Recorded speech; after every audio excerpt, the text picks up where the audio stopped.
make more money and I have more sales and I'm not working more. I'm just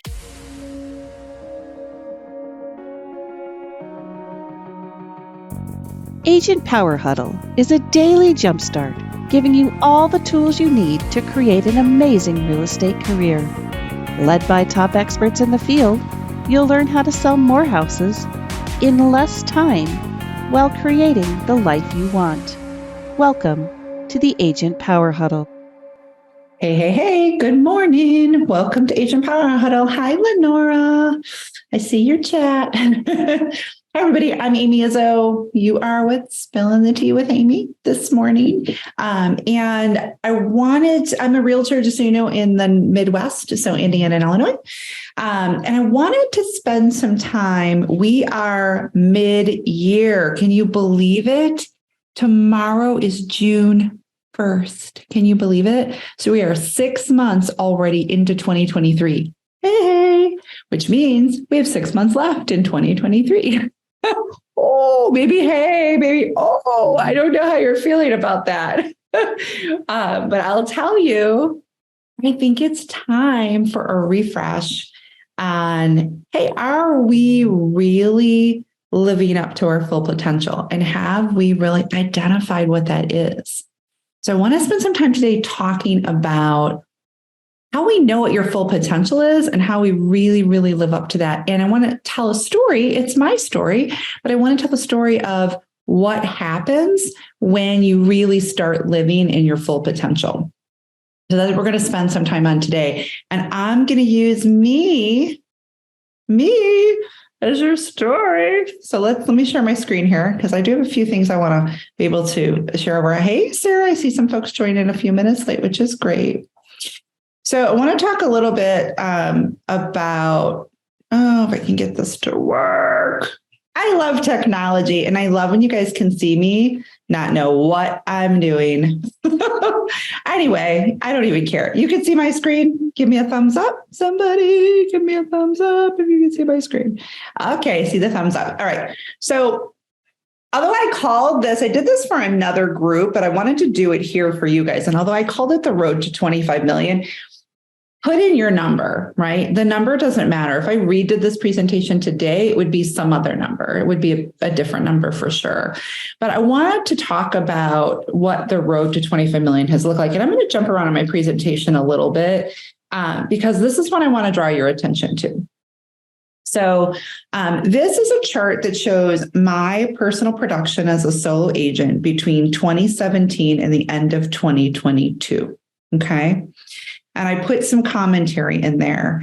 But what I want to highlight here for all of you is I have always been a really successful agent, whether I was selling 5 million a year or 10 million a year in real estate, right? Always have been a really successful realtor. And many of us can say that. You insert your number and we all define success individually. So for me, it's different for all of us, right? It's different for all of us. But I had a goal in 2018 that in 2018, I wanted to sell 25 million that year, and it didn't happen.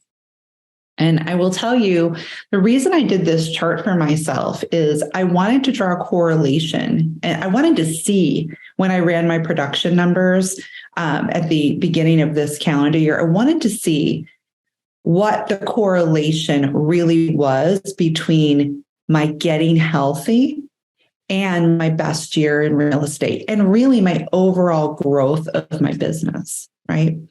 So when you look at this chart, I was at really my unhealthiest, and I'm kind of jumping forward to take you back. I was really at my unhealthiest in 2019. And that's when my production was at its lowest. Now, a lot of people would be like, I'd be happy with 5 million a year in production, and that's awesome. But I wasn't. And it's because I knew I had more in me, and I really wasn't living up to what my full potential was. I couldn't even really define it because of the state of my health. And I will tell you, if you know any part of my story, you know that I really started to work on that at the tail end of 2019, and 2020 through today even has really been a catalyst. And I will tell you, working less right? Often not working more, but just being more efficient in my business. I have been able to 5x my business from 5 million to over 25 million. And I'm on track this year to beat this number so far, 6 months in. So why do I share that? Because I do want to join. I'm going to go back a little bit in case you don't know me. I wanted to get your attention. I hope I got your attention with a little bit of a chart. And now I want to go back. If you don't know me, I'm going to tell you a little bit about myself quickly. And then I want to jump into the story and how did you go from 5 million to 25 million? What is that like? And I'm not going to tell you today real estate tactics and strategies to do that. We spent a lot of time on that, and I'll continue to spend a lot of time on that. But that really wasn't what allowed me to catapult this business and to lead the business the way I am today. And that's not what's going to allow me to continue to grow the way that I want to grow my business. So who am I? I'm a mama. I have 3 kiddos. They were younger when I started in real estate, but now they're 22, and 16. Yes, I have twin boys. So there are 2 22s. People always go, how old are they? 22 and 22. And yes, I know I look incredibly young. So that's good. Maybe not. I've been married for 28 years. I spent 25 years in corporate America.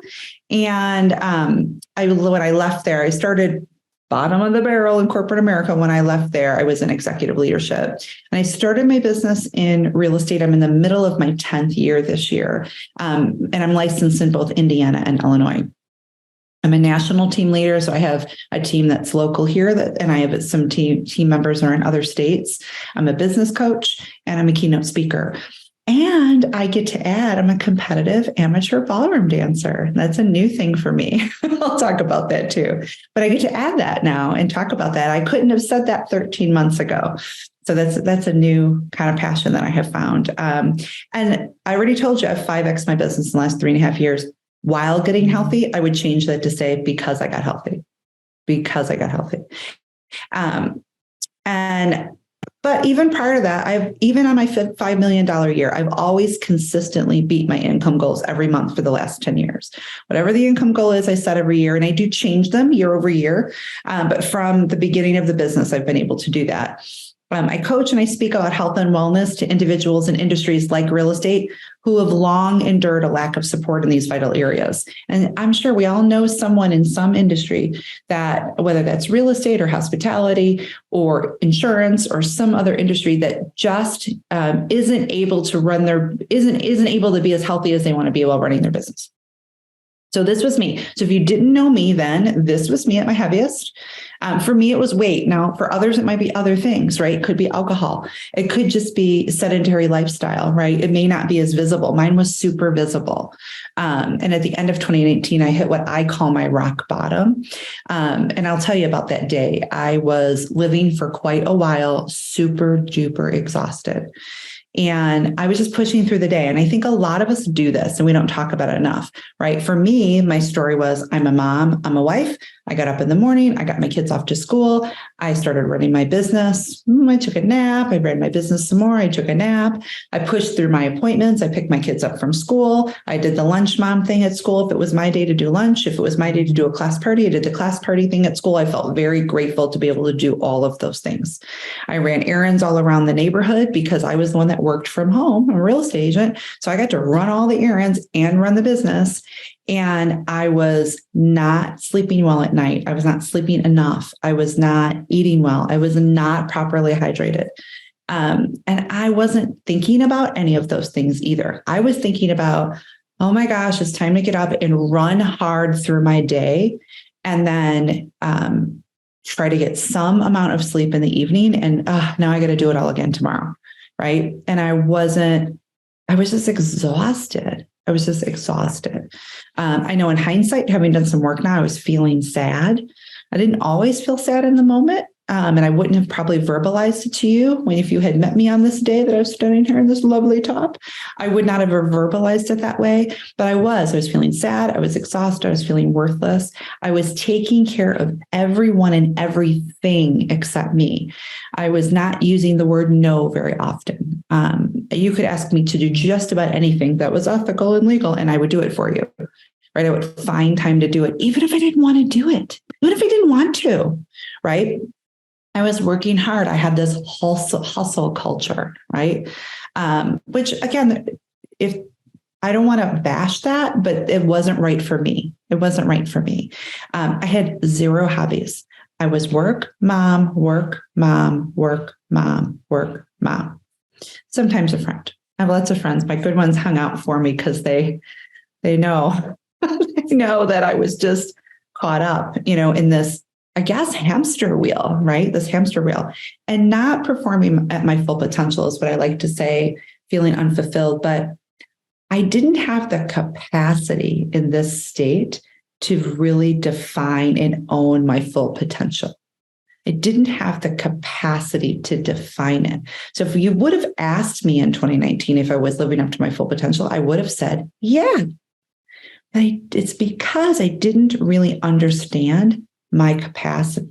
And I would say now, if you asked me, I would say, no, I'm not living up to my full potential because I don't know what that is. It's limitless, right? I feel like I have a huge potential, but I do feel like I'm living at my best in this moment. And I feel like that most of the time. I didn't though here, right? In 2019, I didn't. So because pictures are worth 1,000 words, I'm going to quickly take you through some. And then I want to talk through how did I get here, right? Where I'm at. And I'm still going, right? I'm not there. I don't know if there's a there. I don't think there's a there. Becoming takes a lifetime. But here are some of my progress over 2019 and 2020. And again, for me, it's very much about weight, but not so much. That's just the visible, right? And then here I am between 2020 and 2022, doing more of my work, looking better and better. And here I am this year, right? This year. And now I'm ballroom dancing and I'm doing all kinds of fun stuff. I even have ballroom dancing pics. There I am, ballroom dancing. Look at, I got some legs. It's so cool. I love it. All right. So we'll stop that now. So what was the work? Well, I'll tell you, I'm going to actually stop the screen share for a minute. I want to tell you the story of the day that I realized that I needed to change my life. And not too many people know this story because if I've told it, I might have told it in a private coaching group, or I might have told it just to an individual that I'm coaching. But I haven't really talked about it this way publicly. So October 22nd of 2019, I was rushing around. I had taken my kids to school and I had run my errands for the day and I had gone into the office. And the first thing that happened, and this had happened often, but it stuck in my mind, is I was working on my computer in my office at the brokerage I was at the time, much like the background you see behind me. And in the middle of typing, I fell asleep like this at my computer. And I woke myself up. Nobody knew. Shh. Nobody knew because my door was closed. Nobody knew. But I was struggling to get through the day more than normal. I was really pushing. And every time I would try to type something, I would fall asleep like this. Just imagine that for a minute. Look at yourself sitting at your desk. Imagine if you're in the middle of doing whatever you're doing and you're like this. But that didn't make an impression on me. So pushed through my day. I ran to an appointment and it was time to go. I was going to make a stop at home and go to one more appointment for the day. I didn't have to pick up kids from school this day, which was a good thing. I think they rode the bus. And the last thing I remembered is I stopped at a stoplight. And the next thing I heard was, and it was on my window. I'm in the driver's seat. This is the window. And I was sleeping at the wheel with my foot on the brake at a red light, which had changed to green. And the people behind me would like to drive, but I wasn't driving. And somebody, out of the kindness of their heart, got out of their car and woke me up. And that was my rock bottom. And everybody has a different rock bottom, but that's how bad it had to get for me. Now, could it be worse? Sure. Could have been worse. What happened to me? Well, first of all, I was mortified and embarrassed that I had to be woken up at a stoplight. I still don't know who this person was that knocked on my window because it all happened that fast. And I was like apologetic and teary And I thanked them, and I drove off the road and parked my car and cried. And just sat there. And I don't even know how long I sat there, but I just sat there thinking, I could have killed someone else. I know I was at a stoplight, right? And someone might say, oh, you're being dramatic. No, I was operating a vehicle. I could have killed someone. I could have killed myself. My children would be here without their mother. My husband would be here without his wife. A lot of things could have happened that luckily did not happen. But it was a dangerous situation that I put myself in. And so I sat there on the side of the road and I cried it out. And I knew I needed to do something. But I didn't really know what it was yet. But I just knew, I'm like, I can't continue to live exhausted and push through my day and put everybody else ahead of me. But yet I had no plan. I just knew this was not going to go well if I kept doing it. However, I had to push through my day, right? So I got myself together. I went to my appointment. I went home. I did my stuff. I told no one on earth what had happened. No one on earth that I had been found asleep at a stoplight. Next day, I was speaking about 2 hours from my house to a couple hundred real estate agents. And I got in my car and I drove to the speaking engagement. But before I got in my car and drove the speaking engagement, I decided, since I had this falling asleep in the car thing, that I was going to take 3 hours to drive 2 hours and take a break. And I was going to spend the night out there. So I quick booked myself a hotel room to stay, because I didn't trust myself to drive home. Told my husband, oh, it's going to be a long night, so I'm just going to spend the night. Again, I was ashamed, so I didn't want to tell anybody what had happened. And I went and I did my thing, because even at 400 and some pounds, I'm a great speaker. So I did my thing. I got great reviews from the people that I spoke to. But one of my colleagues on the speaker panel pulled me to the side and she said to me, I'm worried you're going to die.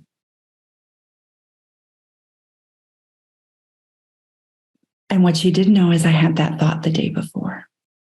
When I was sitting on the side of the road crying at my window at the stoplight, I was thinking about, and I'm going to die. I have to do something. I'm going to die. So I tell my friend who was on the speaker panel, and she is my friend still today. I tell her what happened. She's the first person I ever told. I tell her what happened the day before. And I say, you're right. I am going to die. And I know that. I just thought about this yesterday. And she said, what are you going to do? What are you going to do today?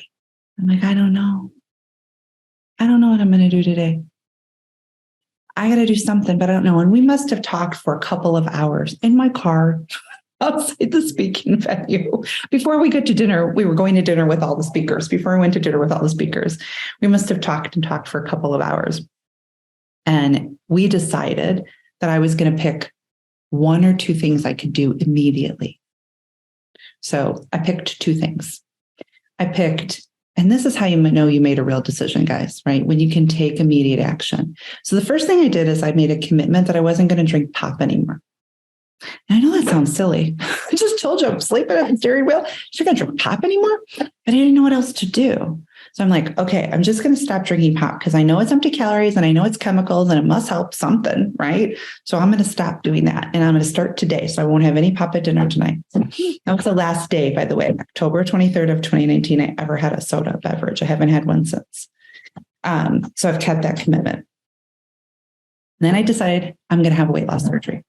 There were other speakers that were at the panel who had the surgery, and I actually did have a conversation about that without all the other details with a few of them at dinner. And a couple have encouraged me, book your surgery. You know what? Book it right now. Call and book it right now. And I actually called and booked it immediately. So, and people that have thought about weight loss surgery, we know where to go have it. Like, I knew if I did it where I was going to be doing it, but I just never taken action before, right? So I called and I booked it, and I booked it for December of that year. And I knew that I didn't know anything else, but I knew that those two actions would get me started in the right direction. I'm not advocating weight loss surgery. What I am advocating is action, immediate action. So those are my two immediate actions that I could take right away. And that really sent me on a journey of being curious about what I could do to improve my situation. See, when I was at my rock bottom, I didn't have the courage or the confidence. And if you knew me then, a couple of you did, if you knew me then, I faked it till I made it pretty good. Like I came off pretty confident when you met me. And I was confident in a lot of things, but I wasn't confident in myself from a self-love, self-esteem perspective, that I thought I could kick this thing, this exhaustion, this weight, this just poor state that I was in, mental health and physical health. I didn't think I could run my business and be my mom and be the mom and do all the things and deal with that without a little help. So the weight loss surgery became a tool to help me in that direction. But at the end of the day, I didn't really need the weight loss surgery. Now I used it as a tool and I would do it again, right? If I had to go back to that moment today, that was my rock bottom. That's the action I could take. That was my tool in the moment. But what I've learned is it wasn't really about that. What it was about was putting myself first. That's what it was about. I go first before my children, before my husband, before all of you, before anybody I coach, before my clients. Yeah, I'm going to say it, right? Before my parents, I go first. Because if I can go first, everybody else can get the best of me when I want to give it away. Because of course I want to give my kids myself and my husband and my parents and my clients and all the people. I want to give them the best of me. But when I'm saving myself for last or not at all, right? Because there's no more left for me, I'm really not giving my best to anybody. So it really, what I really have learned is when I learned to put myself first through personal integrity, right? Building a relationship with myself that I hadn't had an opportunity or hadn't taken the opportunity to build. I'm 48, so I was 45. So in 45 years, I just had low self-esteem for 45 years. And I would have never talked about it that way. I just had low self-esteem. I just thought I was worth less than everyone else. I knew I was worth something. I didn't think it was, don't use the word worthless. I just thought I was worth less than you. I thought if I met you and I liked you, I thought you should go first. If you were my child, I thought you should go first. If you were my parent, because you put me on this earth, I thought you should go first. I was worth less than everybody else. Does that make sense? Right? That's not true. I should go first because when I go first, I'm better for everybody else, right? And that is what has allowed me to shed the weight. And that is what has allowed me to give myself permission to have a hobby. Never had a hobby. I didn't have a hobby till I was 47. Never had a hobby. That's some true stuff. I just worked. That's what I did. And I was successful. But here's the thing. I am way more successful now than ever before. And I have the same amount of time I always had. I just use it way different. I have just learned to use it way differently. And I go first all the time, every single day. I actually had a conversation about a year into this journey of I go first. I started to talk about that in my house. Me first, you after me before you. Once I'm fed, you get fed, right? And my sons are adults. They're 22 now, so they were about 20. And one of them, we were having a family party, and I had done my chores, but I hadn't done my walk for the day. And I wanted to get my walk in before the family came over, and I got busy doing this party for everybody. And so I gave my son directions. Here are the things you're going to do. I've done my stuff. I'm going to do my walk, come back, and then I'll be ready for the party and shower. I'll be ready for the party. Well, he says, why do you get to walk out and do these things while we're doing chores for the party? Because I go first and because I did my chores, and that you're going to go now and do yours. And when I come back refreshed and ready to go, I will continue to do my part. Don't ask me again. Right? Because they weren't used to that, right? They were used to a mom that just didn't give any time for herself. They were used to that example. It was not a good example, right? They had to get used to somebody giving to themselves first and saying it was okay and telling them, hey, by the way, it's okay to give to yourself first too.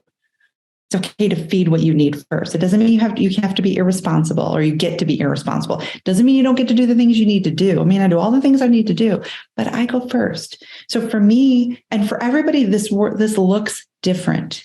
For everybody out there, this looks different. So if you might look at my crazy or my life and go, that is crazy. That is not going to work for me. Finding what works for you is a part of the journey, right? Finding what works for you. What works for me is I get up super early. I like it. Everybody in my house is asleep at 5:15 when I get up every day. So guess what? I get to go do whatever I want and nobody says the word mom, right? And I have the energy to do that because I go to bed early. So, right, at 10 o'clock, I'm in bed. So I'm up at 5. I have my morning routine now. My morning routine includes exercise. I love to exercise. And trust me, that was a journey. Because in the beginning, I was doing it. I'm like, I don't like this. I'm never going to like this. Not true. I like the benefits that I get from it, right? So I do my exercise in the morning and I do my journaling and I drink my water and I prepare my food. And I'm on my first call of the day by 7:30 in the morning. But you know where you'll find me most afternoons? Ballroom dancing. And then I'm working again in the evening. Or sometimes I work all day and I ballroom dance in the evening. I plan my calendar, my work calendar around the things I like to do. I want to go swimming tomorrow. Okay, I'm going to book that at this time in my day and plan my calendar around that. And that's what works for me. That may not work for everybody, but that's what works for me. So what do you do with this? We're halfway through our year. And the reason that I share this is I'm not special or unique. We all have some version of this, right? For me, it was exhausted, 440 pounds, sad, low self-esteem, probably no self-esteem, not really having self-love, yet out there trying to do all the things. And the only thing I changed, folks, this is the big thing. The only thing I changed really was learning to go first, learning to build trust with myself. Promising myself I'm going to walk 15 minutes today and then doing it and doing it every single day. Promising myself I'm going to make my calls today and then making them, right? I'm just going to transition it right into real estate. Promising myself I'm going to be on time for my appointments and then be on time for my appointments. Promising myself I'm going to follow up with my buyers and then following up with my buyers. Promising myself I'm going to not be on my phone when my kids are at the dinner table, not be on my phone, right? And then doing it over and over and over again. And you build this trust with yourself and you almost think, what would that really do for my business? But you build a trust with yourself that allows you to build that self-esteem, gives you the courage, gives you the confidence. And you take that confidence. And for me, it allowed me to get curious. What else can I do? How can I do these things better in my business, right? Then I was already doing a lot of things really good, but you can always do better. How can I do these things better? Where can I leverage and get help? What does that look like? Right? If that feels scary, why is that scary? Is that just emotion? Right? So, and then how do I continue to put myself first and bake things into my day that make me really excited so that I'm getting through my work day, doing that, which I really love, but looking forward to the activity that's just for me, whether that's an exercise activity or swimming activity or ballroom dancing or whatever it is. But that there's something in the day for me every day that's just for me, right? Being able to do that fulfills you, that fuels you, that jumped my business to 25 million in 3 years. And I'm going to grow every year forward as a result of that. So we're mid-year. I want you to take a hard look mid-year at what is your day-to-day like, right? How you feeling? Maybe it's not weight for you. Maybe it's something else. So maybe it's you just really are serving everybody except yourself. Maybe you're not serving yourself enough. Maybe you need a hobby. Maybe you have one. Are you spending enough time on it? Right? What is it that you need in your life to make you feel more fulfilled, to help you to be more productive? Because I make more money and I have more sales and I'm not working more. I'm just taking care of me first and every single day, over and over and over again. So I would say that's what I'd like you guys to take a look at, really take a look at that. And then what can we do over the next 6 months? Small baby steps. So what can you do over the next 6 months as we finish out the second half of the year? Oh my gosh, we enter and finish out the second half of the year. What can we really do to help you to put you first, feel more fulfilled, and grow your business? If you have questions about that, I want you to reach out to me, grab me, reach out to me. You can find me on social media. Messenger is great on Facebook, Instagram. On Instagram, I'm Amy Izzo Sells Homes. On Facebook, I'm just Amy Izzo. So go find me, hit me up. If you're a part of the Agent Power Huddle, you can hit me up in that group. And I'd be happy to chat. I'm always happy to have a conversation. But have a great day, you guys. Go put yourself first. Grow your businesses. Take care. If you'd like more information or to get connected to the Agent Power Huddle, join our free Facebook group. This call was designed for the agents in our EXP organization, but open to any agent from any brokerage. If you're a guest and you're interested in learning more about EXP or our specific resources within the Agent Collective, reach out to the person who invited you to this call to get more info. Produced by the Agent Collective Media Network.